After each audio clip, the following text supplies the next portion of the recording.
What's good, man? What's up, man? What's up, brother? The master has arrived.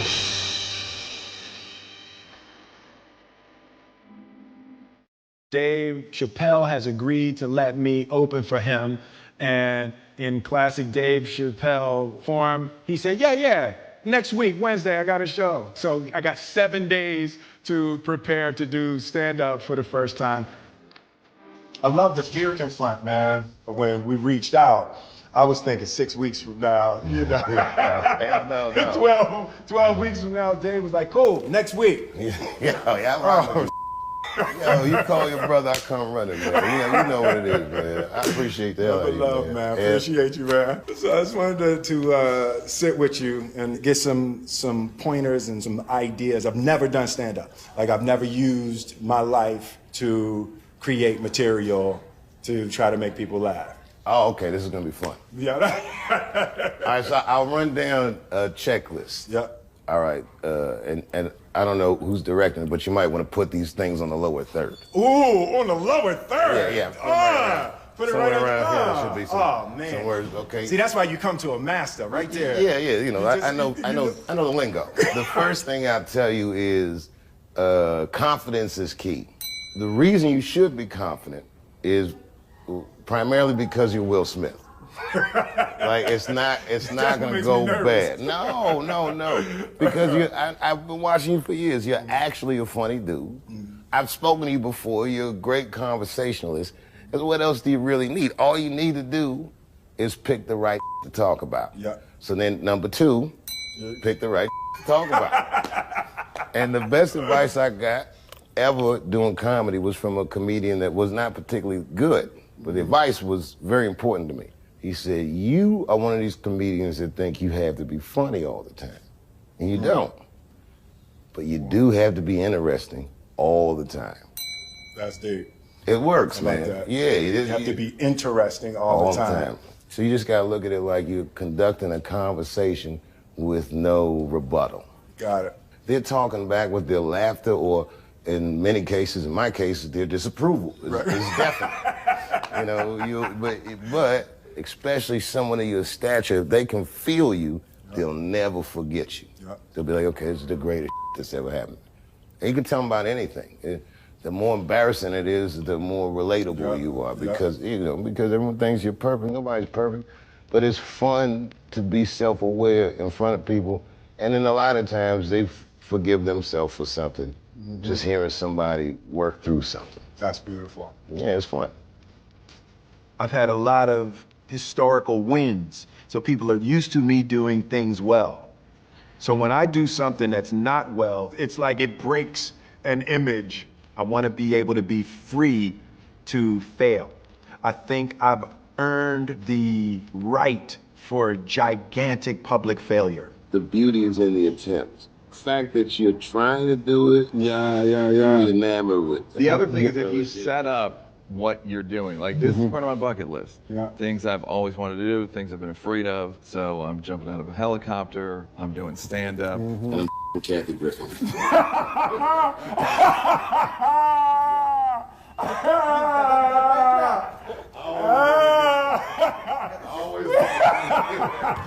Yeah. And it's never been more dangerous. Hello, Q-tip. Yo! What's up, boy? Yeah. It's Will. I got your shades on. What's up, man?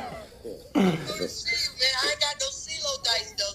I know, hey, listen, I was like, if that's tip, you got, trust me, we in Vegas, we gonna easily get 3 dice. There you go.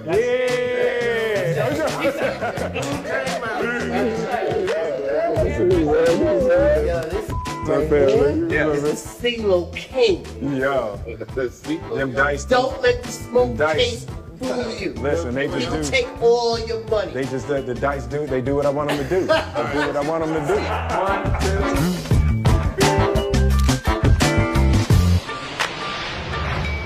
Hold up, boom, get the right angle, bam, bam, ooh, bam, damn, that's hot. So yeah, we just back from Vegas. So it was good. It was a good trip. I'm feeling very excited.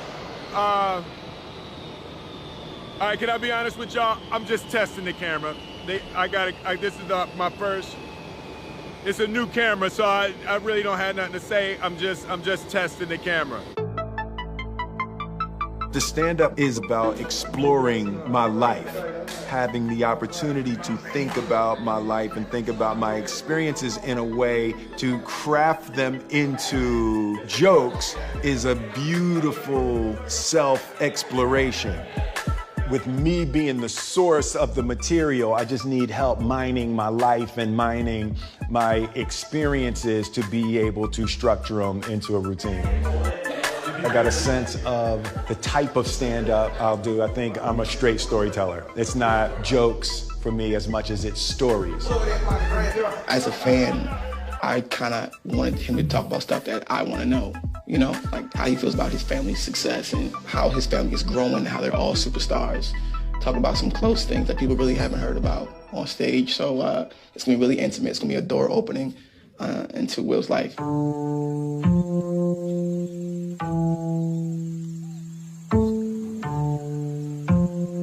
It's my morning walk. I usually take a morning walk out at the house.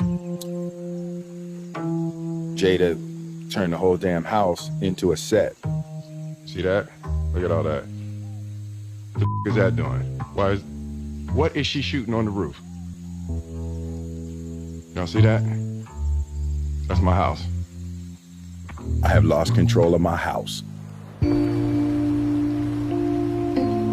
Tell us the real reason, the deeper reason for you as to why you are doing this. You've known me for a really long time. You've known me for more than half of my life. Absolutely. You know how much fear I function under. Absolutely. The construction of the character of Will Smith was in order to not be scared. On the show, the way that I talked to women, the fun that I would have as a character talking to women was because of how freaking terrified I was my whole life to talk to women. What I've discovered is as I confront every little fear, it's how I build freedom. Every time I confront a fear, I feel more free. What's up? In my mind, there's a huge potential emotional tragedy in people going,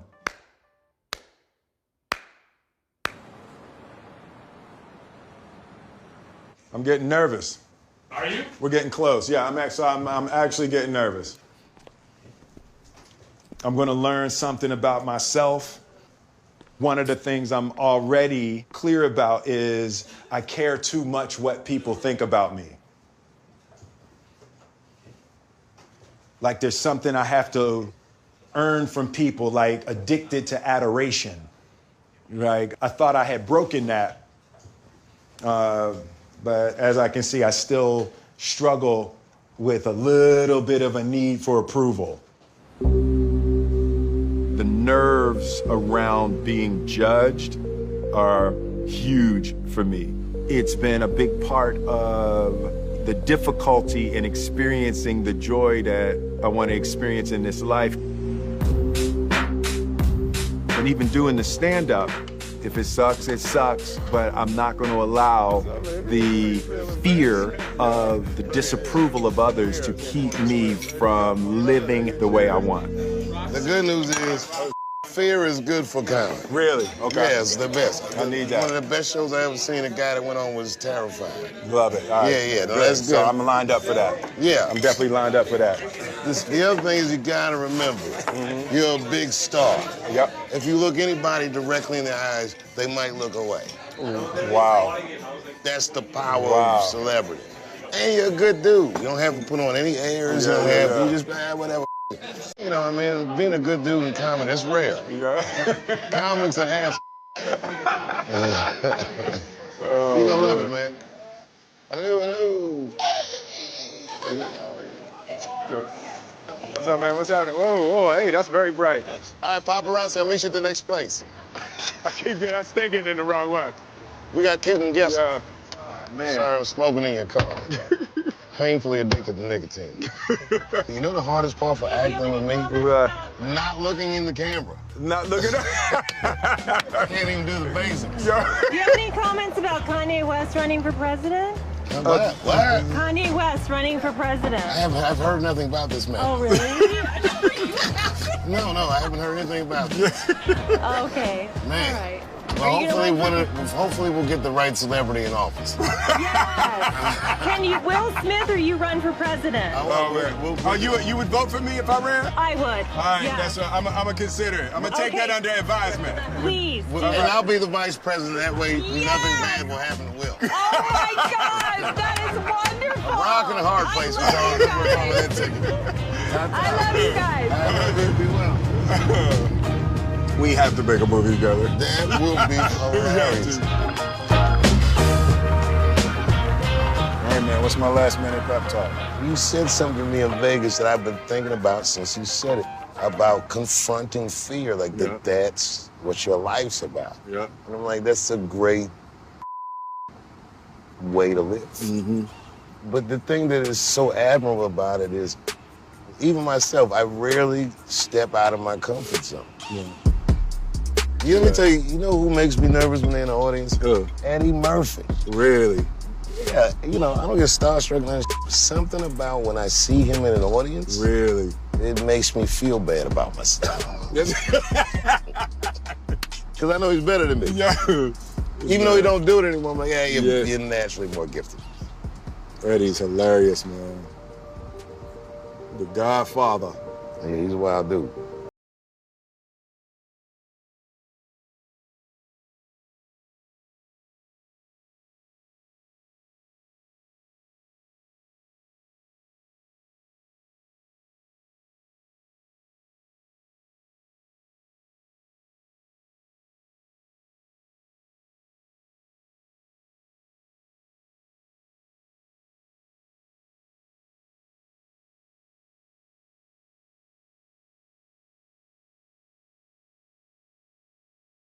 Like, if you're gonna do it, you gotta do it like that.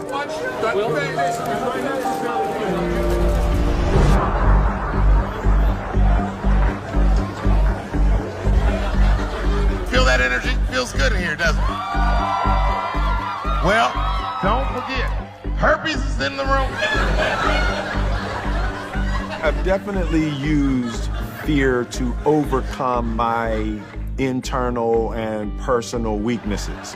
How can I use the negative emotion that I'm experiencing and direct it toward positive outcomes? I want to bring another guy up to the stage. This guy is actually his first time doing stand-up, but I don't know, something about this guy. I feel like he might have a future in it. And every once in a while, as the host, you got to go with your gut. So please give this next gentleman a warm round of applause. Make some noise for what's his face.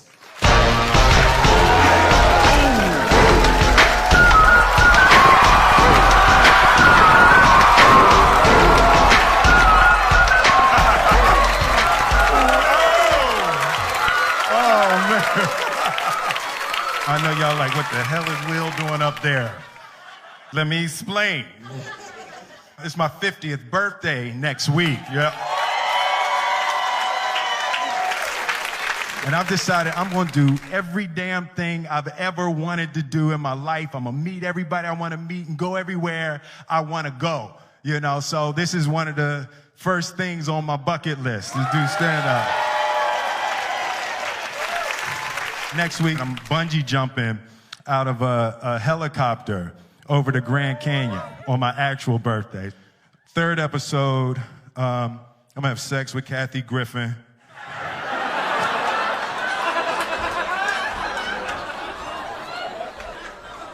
Dave made me say that. Dave made me say that.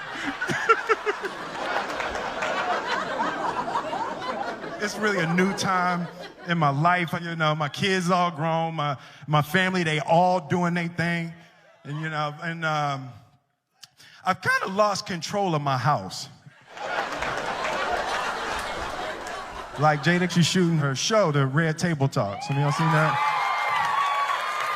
Red Table Talk. Oh yeah, you saw it, yeah. No, you can enjoy it because she not telling all your business. Yeah, Jada giving it up on Red Table Talk, boy. Sorry, babe. Because my wife, Jada's here. She's right here. I wasn't expecting Jada to be here. I wasn't expecting to have to say it in front of you. Will, back to the script. I know.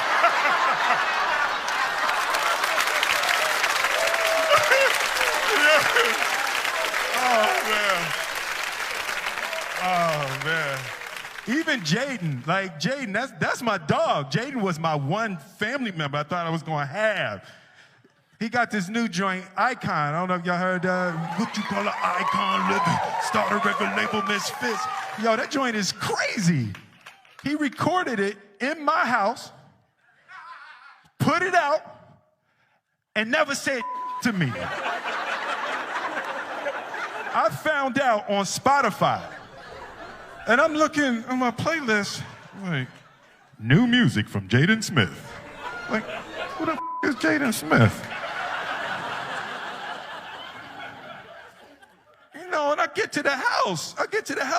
I'm like, yo, Jaden, dude, that Icon joint is fire. He's talking about, shh, mommy's shooting in the other room. So I'm like, hey, yo, Jaden, man, that joint is hot. Yo, hey, you think I could jump on that remix? He talking about, I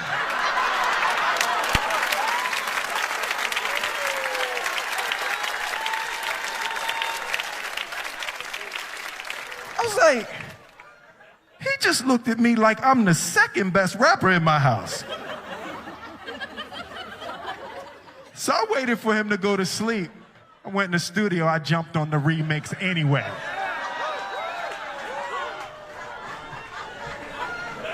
Boy, you know why you was an icon living? You was born from an icon living.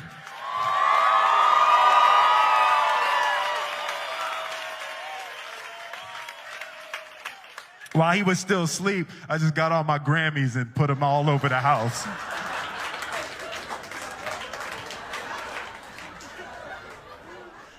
He came down for breakfast in the morning. I'm drinking my coffee out my summertime Grammy.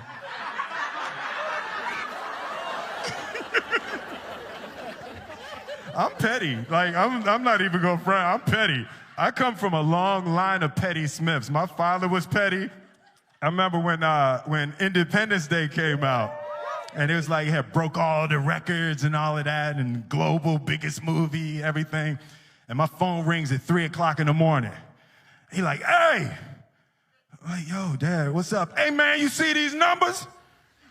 I was like, it's 3 o'clock in the morning, Dad. I ain't see that. Hey, remember I told you there ain't no such thing as luck. Remember I told you that? I'm like, yeah, Dad, man, I remember. Remember I told you there ain't no such thing as luck, only what you make. Remember I told you that? Dad, I remember. It's 3 o'clock in the morning. Remember I told you there ain't no such thing as luck. Luck is when opportunity meets preparation. Remember I told you that? I'm like, yeah, Dad. He said, that's bull. You the luckiest mother I ever met in my life. I'm Will Smith. Thank you very much.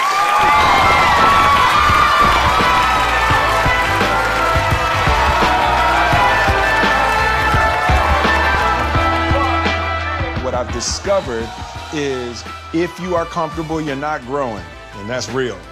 As I confront every little fear, it's how I build freedom. Every time I confront a fear, I feel more free. It's what Buddha called sublime detachment. Life is so much fun when you don't give a Performance so fun, top of my game, the sound of my name rings like the cock of a clock. Explain my fame easy, I just shock them a lot. I first fake left, move right. All it takes is you to underestimate me, then my ego ignite. When I walk to the stage, it's like a big fight. It's all cheers, no cheers. I've been gigging for years, right? I was just about to close my laptop. I really was. The screen was dimming, my hand was on the mouse, and I had already said goodnight to the room. But then I saw the title. Dave Chappelle on Will Smith. We need to talk. Right now. And I stopped. I stopped because when Dave Chappelle says we need to talk, you listen. When Dave Chappelle says right now, you don't scroll past. This was a man who has spent his whole career talking about race and fame and power and consequence. A man who walked away from $50 million because something didn't feel right. A man who knows what it means to be in the spotlight and what it means to be judged. And he was going to talk about Will Smith, about the slap, about the moment that the whole world watched and couldn't look away, about what it means to be a man, a husband, a father, a legend, and a human being who sometimes breaks. So I clicked, and now here I am, hours later, because this video took me on a journey I didn't know I needed. A journey through anger and forgiveness and love and consequence. A journey through the complexities of being human in a world that wants you to be simple. Let me tell you about it. Let me walk you through it. Every single minute of it. The video starts with Dave on a stage. Not a comedy club stage, a different stage. A theater. Dark. Quiet. The audience is there, but they're not laughing. They're listening. You can feel the tension in the room, the weight of what's about to be said. Dave is sitting on a stool, a single spotlight on him. He's wearing a hoodie. Simple. He looks tired. Not the tired of someone who hasn't slept. The tired of someone who has been thinking. Thinking hard. Thinking about things that don't have easy answers. He takes a breath. He looks out at the audience. He starts talking. He says, we need to talk about Will Smith. We need to talk about what happened. We need to talk about the slap. Not because I want to pile on. Not because I want to judge. Because we need to understand. Because we need to learn. Because this is bigger than one moment. This is bigger than one man. This is about all of us. This is about what we expect from each other. About what we forgive and what we don't. About what it means to be a human being in a world that watches your every move and waits for you to fall. He pauses. The audience is silent. You can hear a pin drop. He says, I've known Will for a long time. Known him before he was the biggest star in the world. Known him when he was just a kid from West Philadelphia who wanted to rap. Known him when he was the Fresh Prince, making us laugh, making us feel good. He's a good man. I believe that. He's a good man who did a bad thing, and there's a difference. There's a big difference. A good man who does a bad thing is not the same as a bad man. A good man can learn. A good man can grow. A good man can apologize. A good man can be forgiven. But only if we let him. Only if we give him the space. Only if we remember that we are all capable of doing things we regret. That we have all done things we wish we could take back. That we have all hurt people we love. That we have all been angry. That we have all lost control. That we are all human. He shifts on the stool. He looks down at his hands. He looks back up. He says the thing that bothered me the most about the whole situation wasn't the slap. It was the way the world reacted. The way we all acted like we had never made a mistake. The way we all acted like we had never been angry. The way we all acted like we had never lost our temper. The way we all acted like we were perfect. And we're not. None of us are. We're all flawed. We're all broken. We're all trying to figure it out. And when we see someone else fail, we should have compassion. We should have empathy. Because that could be us. That could be any of us. In a different moment, in a different circumstance, with different pressures and different pain. That could be us.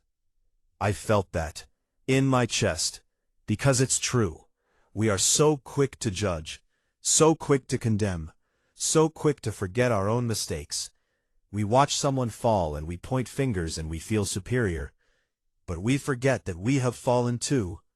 That we have said things we regret. That we have done things we regret. That we have hurt people we love. That we are not perfect. That we are all just trying to get through the day, and sometimes we fail. Dave says, I think about what led to that moment.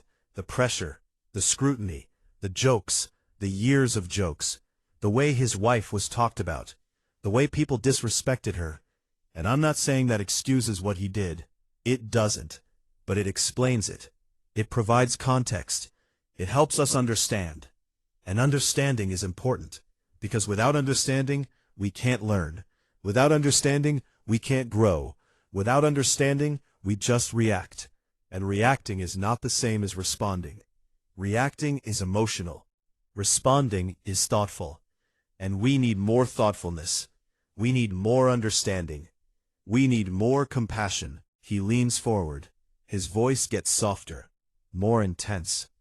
He says, I've been in situations where I wanted to hit someone, where the anger was so hot, so bright, so overwhelming that I couldn't see straight. And I didn't hit them, but not because I'm better than Will, because I was lucky, because someone was there to stop me, because I had time to cool down, because the moment passed, because the circumstances were different, because the pressure was different. And I thank God for that, because I don't know if I would have been strong enough. I don't know if I would have been able to walk away. I don't know if I would have been the better man, because the better man is not always the one who never falls. The better man is the one who gets back up. He pauses. He looks out at the audience. They're leaning forward, hanging on every word. He says, Will fell. He fell hard, in front of the whole world, in front of millions of people.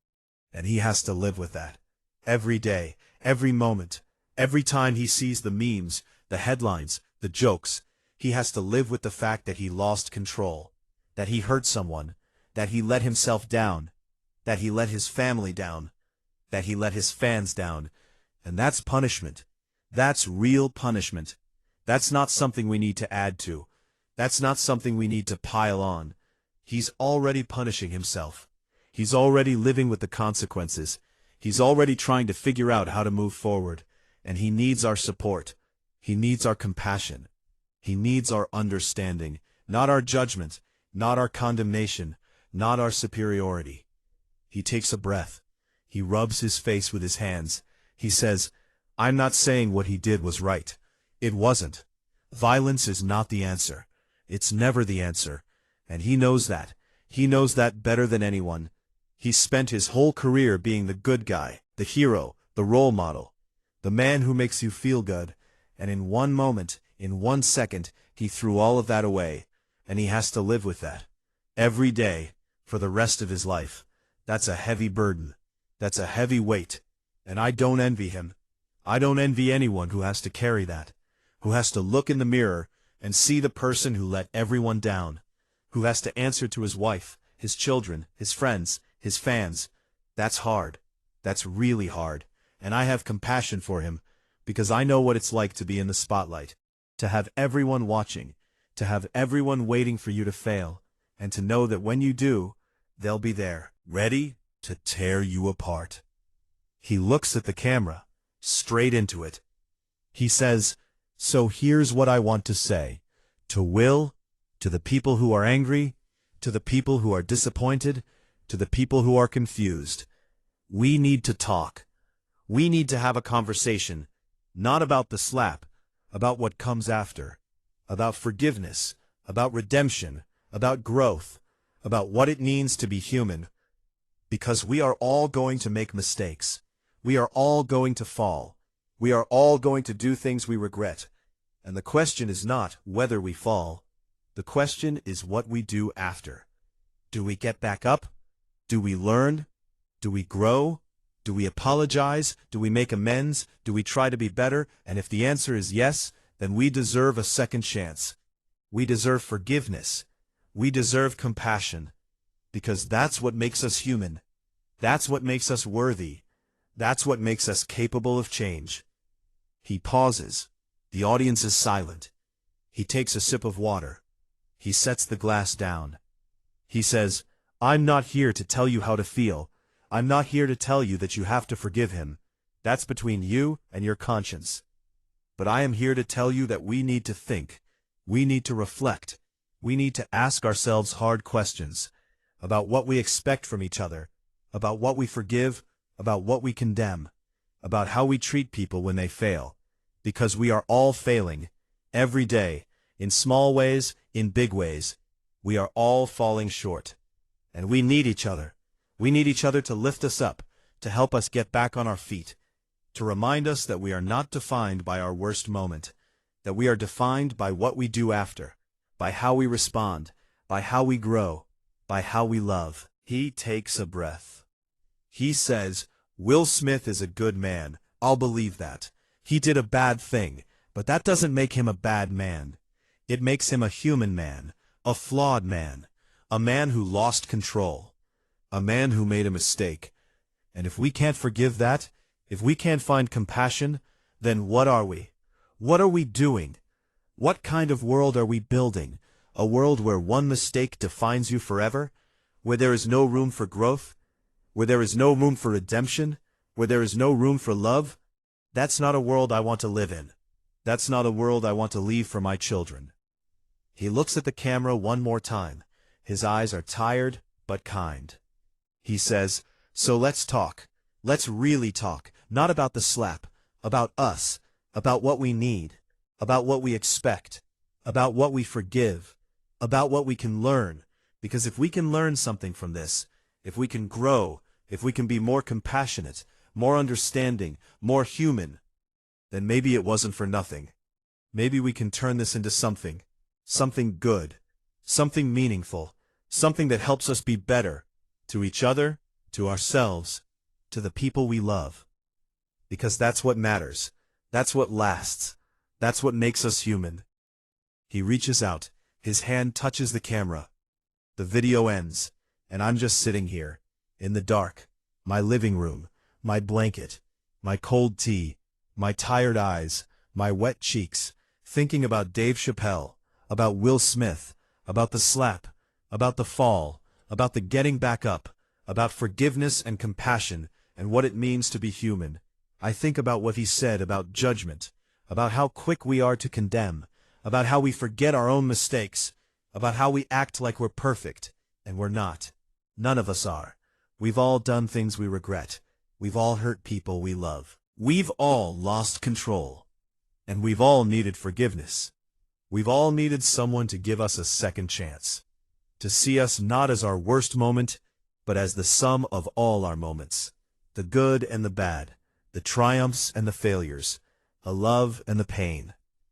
I think about what he said about context, about understanding, about the years of jokes, the disrespect, the pressure, the scrutiny. It doesn't excuse the slap. Nothing excuses violence, but it explains it. It helps us understand. And understanding is important, because without understanding, we can't learn, we can't grow, we can't be better. We just react, and reacting is not the same as responding. Reacting is emotional, responding is thoughtful, and we need more thoughtfulness, more compassion, more humanity.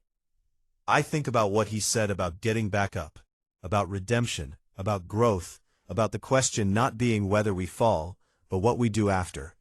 Do we get back up? Do we learn? Do we apologize? Do we make amends? Do we try to be better? And if the answer is yes, then we deserve a second chance. We deserve forgiveness. We deserve compassion. Because that's what makes us human. That's what makes us worthy. That's what makes us capable of change. I think about Will Smith, about the weight he carries, about the shame and the regret and the pain, about the memes and the headlines and the jokes, about the mirror he has to look into every morning, about the conversations he has to have with his wife, his children, his friends, his fans. That's punishment. That's real punishment, and he doesn't need us to add to it. He needs our compassion. He needs our understanding. He needs our support, not our judgment, not our condemnation, not our superiority. That's the video. That's the commentary. That's what I've been sitting with for the past however long. 30 minutes, maybe more. I lost track. Because this video made me think about things I hadn't thought about in years. About forgiveness and redemption and the complexity of being human. About the way we judge and the way we should respond. About the importance of compassion and the danger of condemnation. About the fact that we are all flawed and all capable of failure and all in need of grace. And now I think I'll go to bed. But I won't sleep, not right away.